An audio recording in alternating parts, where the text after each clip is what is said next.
So the next point in our journey is, of course, again, the inducement. As we already covered it slightly, now we need to identify an internal play. And as you can see here, the retailers in this stage, first of all, I'm not sure if she's raging, but I think she is, right? Or like, obviously they're very sad because they're getting stopped out. So for one, it's being like, yeah, we going. And for the others being like, oh shit, I got stopped out, right? So it's always the same thing. For the ones, it's being an, whatever, an FOMO approach of that the market will go up forever. And for others, it will be actually a stop out, right? So the inducement always have two things. Again, for us, it's more like this, because we should understand at this point what the inducement does and what's the true intentions of the inducement is. And obviously, we're just sitting there and like, fascinating, right? It doesn't really surprise me that much anymore. In short, though, again, inducement towards lit is a way for us to identify the intentions in the market and alert us that we may have a reaction in the market in our favor. Again, if you see something like on a bigger picture play like this, the easiest play of them all, and have an internal build up like here, we now expect, again, the inducement to grab this internal liquidity to do what? Complete the bigger picture and move further like this. Okay, so it's always first an alert that we obviously see and take as an advantage to know, okay, now things get interesting. So all we need to do is wait for the inducement to happen and look for mitigation after. Right? That's the only thing you need to do. If you're really good at that, you will have a really fun time. Like the lion, we wait for our prey to be as most vulnerable and attack it when it's most beneficial for us. Again, if we jump in the whole herd of like 50 buffaloes, they will probably rip us apart. Because again, like one lion cannot take out 50 buffaloes, right?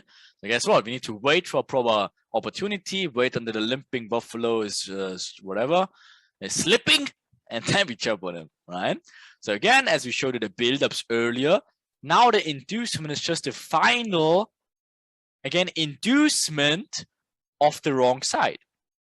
Right, again, for the trend build-up, it's in the long side, of course, because again, I want to get everyone on the wrong side of the market, doing it all in the process, and that this always leads to these vector candles, because that's usually these huge candles that led to the whole euphoria and FOMO and whatever. Oh my God, look at that momentum, right? Same with sideways action. If they go sideways, or of course, if they want to go higher, guess what? They don't go right away like this. No, they usually go lower, do slow, and then go higher, right? And same thing for the up channeling. They, of course, they induce with speed, the wrong side one more time, and then push price higher. So how does it look? Of course, exactly like that. Look at it. Building up the channel, making the reaction with speed.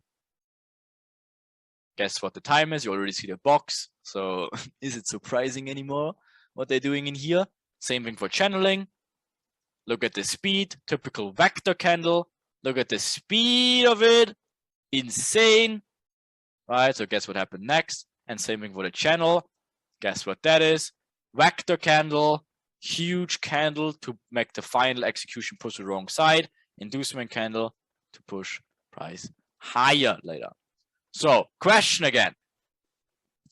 Where are our inducements for the day? Where's all our inducements? Doesn't matter if it's a medium, minor one, whatever. Where's the inducements we have?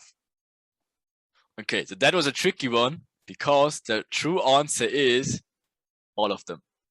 Again, this is the channel that leads to what? The inducement of Asia breakout. And of course, there's no vector candle, but still the whole thing by itself is of course an inducement. Again, it induced the whole channel out of Asia. Then of course we have the bigger picture build up. This of course is the major inducement for the day. And guess what? There's the channel. And that's this little inducement before, of course, they can push price completely higher. Yeah, that was a tricky one, but I hope everyone sees that now. Channel, building, inducing finally. I mean, that's hard to see, I see, but you have to see the bigger picture. Breakout Asia of low is already the inducement, right? It's a minor one, but in overall, it's an inducement. Then, of course, you have the bigger picture buildup. That's obviously easy to spot. And then the major inducement for the day that literally grabbed all the liquidity from people who are getting by. Because again, think about it. If you bought in here, if you bought in here, if you bought in here, if you bought in here, if you bought in here, where's your stop? Of course, it needs to go lower than here. The moment this thing grabs it, every buyer is out. Then they do it low key here, staying, and look how they're doing it. Look at how sneaky they are and how they're doing it. So they're building up here, but then they try to fake even one more time to give even sellers opportunities to even get in now, because they're seeing the short channel. They're seeing now there's huge resistance. They're faking the reaction. But guess what? For the buy people, they're building the channel and inducing them wrong side again, stopping a few of them out already. And then, as you can see how well they did it, they grabbed all the liquidity here and finally here. And then they easily can smash to the upside as they want to do it. So they induce both sides. In this case, they only induced low here. First inducement, building up. Major inducement, also low. Building up the channel, inducing low one more time. They induced 3 times low. And that's why you see this huge reaction, because there was no buyers in the market at this point. That's why they easily can smash the market upside. Right? And that's why we say don't pick the end of the inducement, because again, you think, oh yeah, look at the speed. I take the short here. No. I take the short here. No. I take the short here. No. Again, that's why we said react. Again, if it makes bigger structures here, imbalances here, yeah, then you can take a short. Right? But again, it's all a system. Obviously, we give you the system. So now we see how we can combine things even more and making it more obvious. Because guess what? Remember this as we had it before, where we identified all the buildups. We had like the minor buildups. We have like the hidden buildups, like the bigger ones in black. And all these minor buildups during the whole process. So, easy question now. Where are our inducements? There's only one tricky one. The rest should be very obvious. There's one tricky one. The rest should have right. Or maybe there's 2 tricky ones. So I give you two buffers. The rest you should have. Okay, so let's bring some lights into the tunnel. I saw I did also a mistake myself. I don't know why, but definitely F is not an inducement. So it was, of course, first of all, the B one, right? Then we had this one with the C. Then, of course, this one was the F one, right? Sorry, the E one. Sorry, this one was the E one. Then this one was the G one, right? This one was the H one. This one was the I one. K is not an inducement. I saw that someone had that. That's obviously a build-up. K, this was the L. I'm not sure why I forgot to put the things in here. And of course, this also, we talked about it earlier. The N is an inducement, and also this one in here, because that leads to the mitigation. Induced obviously high, mitigated. That's the perfect side in here. Build-up, inducement into the mitigation, the push price lower, and that was the P. Yeah, if you got most right, that's good. For the obviously we're starting out, so we get you there. But if you got majority of them right, that's obviously good. Okay, so if you put it into clear pictures, we can look at it like this. So the difference between an inducement and a structure point. Alex will of course dig into that in his blog today as well, so it should be clear as well.